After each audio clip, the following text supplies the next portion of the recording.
Part 5 के starting में हम देखते हैं सोरा और आंटी जाते हैं मिस्टर क्वान से मिलने के लिए। वहाँ पर मिस्टर क्वान को सोरा अपनी कुछ डिज़ाइन दिखाती है।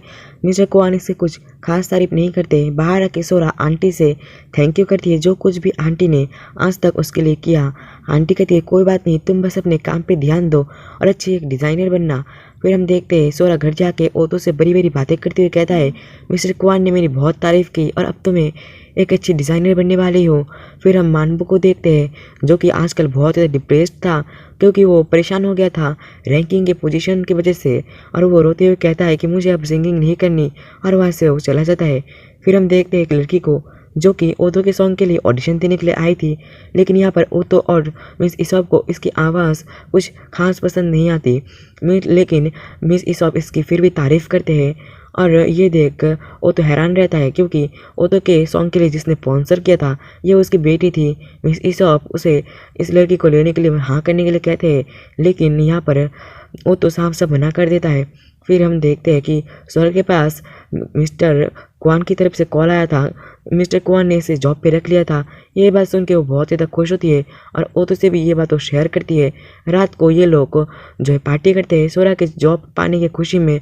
फिर हम देखते हैं ओतो के फ़ोन में किसी का कॉल आता है और कॉल को देख सोरा समझ जाती है कि वे वही लड़की है जिसके बारे में ओतो ने इसे बताया था। ओतो तो बात करने के लिए गया था तो सोरा ही उसके फ़ोन को रिसीव करती है और उस लड़की से बात करने लगती है। बात करते करते कभी दोनों एक फ्रेंड की तरह बन जाते हैं और इन दोनों की बॉन्डिंग भी बहुत अच्छी हो जाती है और ये दोनों एक दूसरे के नंबर एक्सचेंज कर लेते हैं। बाद में हमें फ्लैशबैक के जरिए पता चलता है कि मैडम असागे ही सोरा की मॉम है और उनके पास पेरिस फैशन वीक के लिए ऑफ़र आई थी जिसके लिए वो जाने वाली थी, लेकिन यहाँ पर दादी अपनी बेटी को रोकने लगते हैं। लेकिन उनकी बेटी कहाँ पर रुकने वाली थी, वो सोरा को टॉयलेट का बहाना करके सोरा को वहीं पर रख के पेरिस के लिए निकल जाती है। जिसके बाद हम देखते हैं कि सोरा नेक्स्ट डे को ऑफिस जाती है अपने काम करने के लिए और वहाँ पर वो डिज़ाइनर के काम के अलावा सब कुछ करती है, किसी का कॉफ़ी लाना वगैरह वगैरह। और इसे काम करते करते बहुत रात हो जाती है। तभी इसके पास इसके ऑफिस का फ्रेंड मिस्टर हजोगी आते हैं और इसे कहते हैं कि तुम क्या कर रहे हो। बाद में मिस्टर हजोगी इसे एक डिश गिफ्ट करते हैं जो कि मिस्टर क्वान की ही थी, लेकिन इसमें मिस्टर क्वान ने एक डिफेक्ट ढूंढ लिया था जिस वजह से इस ड्रेस को जो है मिस्टर हजोगी को मिल गया था और मिस्टर हजोगी अब इस ड्रेस को सोरा को देते हैं। सोरा ये देख के बहुत खुश होती है। फिर दोनों जाते हैं घूमने के लिए, जिसके बाद हम ओतो और मिस इसॉप को देखते हैं जो कि रेस्टोरेंट में आए होते हैं। तभी उसी रेस्टोरेंट में सोरा और मिस्टर हजोकी आते हैं और मिस्टर हजोकी और सोरा को ऐसे क्लोज देख यहाँ पर ओतो को कहीं ना कहीं जेलसी वाली फीलिंग आती है। फिर सोरा भी ओतो को देखती है और वो उसे देख के हैरान रहती है कि यहाँ पर एक क्या कर रहा है। तभी वहाँ पर एरियल आती है और एरियल को देख सोरा भी यहाँ पर जेलसी में आ जाती है कहीं ना कहीं। फिर हम देखते हैं इन लोगों को बातें करते हुए म्यूज़िक के बारे में और यहाँ पर मिस्टर हजोकी सोरा को देखते हुए कहते क्या तुम उसे पसंद करते हो, मुझे ऐसा क्यों लग रहा है कि तुम्हारा उसके ऊपर क्रश है। ये सुन के सोरा मना करने लगती है, कहती कि नहीं। फिर हम देखते हैं वो तो उस एरियल से कहती तुम इतने बड़ी स्टार हो, क्या तुम मेरे साथ काम कर पाओगे। यहाँ पर एरियल उसे कहती कि हाँ कोई बात नहीं है।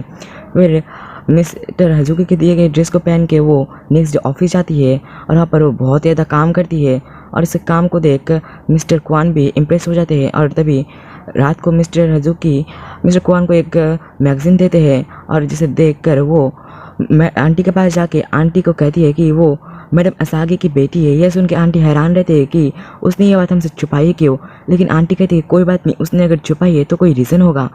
फिर हम देखते हैं आंटी जब घर जाती है तो वो सोरा को सोते हुए देखती है और ओतो को बुला के ओतो से कहती है कि तुम सोरा को कैरी करके ऊपर उसके रूम तक ले जाओ और उसे सुला देना ठीक से। और ओतो भी आंटी की बात मानते हुए उसे उसके रूम में जाके सुला देता है, फिर वहाँ से चला जाता है। जिसके बाद हम देखते हैं एक बड़े से डायरेक्टर को जो कि बहुत ज़्यादा फेमस थे वो मिस्टर क्वान के वहाँ पर आते हैं क्योंकि उनके पैंट्स पे जो रिंकल्स पड़ जाते थे और वो चल भी नहीं पाते थे। तभी सोरा बाहर आती है और अपने कुछ आइडियाज़ देने लगती है और उन्हें सजेस्ट करती है कि आपको स्कर्ट वाली जो पैंट पहननी चाहिए तो आपको रिंकल्स नहीं पड़ेंगे आपके पैंट के ऊपर, जिसके लिए वो डायरेक्टर भी मान जाते हैं। और जैसे देख वहाँ के एक वर्कर उसे लड़ाई करने लगते कि तुम सिखाओगे हमें क्या करना चाहिए नहीं करना चाहिए, और यहाँ पर इन दोनों के बीच फाइट हो जाती है जिस वजह से मिस्टर क्वान सोरा को सस्पेंड कर देते हैं और वो तभी आ सकती थी काम पे जब वो एक नया डिज़ाइन बना लेगी और मिस्टर क्वान को पसंद आएगा और फिर मेहनत करने लगती है उसके लिए। इसके बाद हम देखते हैं कि रात को वो तो मिस इसॉप से बात कर रहा होता है। मिस इसॉप उससे कहते हैं कि एरियल मानवो से बहुत अटैच में थी और मानवो को लंबे बाल पसंद थे, तो उसने भी लंबे बाल रख लिए थे मानवो की वजह से, और अब उसने तुम्हारी वजह से वो बाल जो है काट लिए और छोटे छोटे कर लिए, तो तुम्हें उसका बहुत ज़्यादा ध्यान रखना होगा, उसे कोई तकलीफ ना हो। जिसके लिए ओतो भी मान जाती है। फिर हम देखते हैं अगले दिन ये दोनों जो है ओतो और सोरा बहुत ज़्यादा अच्छे टाइम स्पेंड करते एक दूसरे के साथ। और रात होने पे सोरा उससे कहती है कि मुझे ये टेंशन रहती है कि तुम मुझे कहीं भूल ना जाओ बड़े स्टार बनने के बाद। ओतो कहता है कि मैं तुम्हें कभी नहीं भूलूंगा, तुम मेरी फ्रेंड ही रहोगी। फिर हम देखते हैं जब ओतो रिकॉर्डिंग के लिए जाते हैं तो वहाँ पर एरियल नहीं आती, तभी उसे एरियल की कॉल आती है, तो कॉल पे उससे बात करने लगता है, जहाँ पर एरियल बस उससे सॉरी करती है और कहती है कि मैं और मानवो शादी करने वाले हैं क्योंकि मैं उसे प्यार करती हूँ। अब जो मानवो भी म्यूज़िक छोड़ चुका है, तो मैं भी म्यूज़िक छोड़ रही हूँ। और यहाँ पर हमें पता चलता है कि एरियल ने असल में अपने बाल काटे ही नहीं थे, उसने बस बिग पहनी थी क्योंकि मानवो को उसके लंबे बाल बहुत ज़्यादा पसंद थे। ये बात ओतो सोरा को भी बता देती है कि उसकी जो म्यूज़िक पार्टनर थी वो उसे छोड़ के चली गई।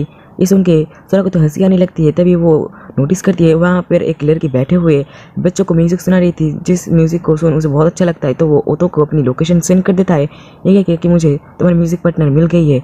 जब ओतो वहाँ पर पहुँचता है तो वो वहाँ पर उसी लड़की को देख के पहचान जाता है कि ये सहीरा है, वही लड़की जिसने उससे कहा था कि मैं तुम्हारी दोबारा कॉल कर सकती हूँ, क्या मैं तुम्हारी फ्रेंड बन सकती हूँ, जिसके लिए ओतो ने भी हाँ किया था। अब सहीरा भी उसे देखती है और दोनों एक दूसरे के पास आने लगते हैं और इन दोनों को पास जाते हुए सोहरा भी देख रही थी। और इसी के साथ ही पार्ट 5 खत्म होता है। मिलते हैं नेक्स्ट पार्ट के साथ, तब तक के लिए बाय बाय।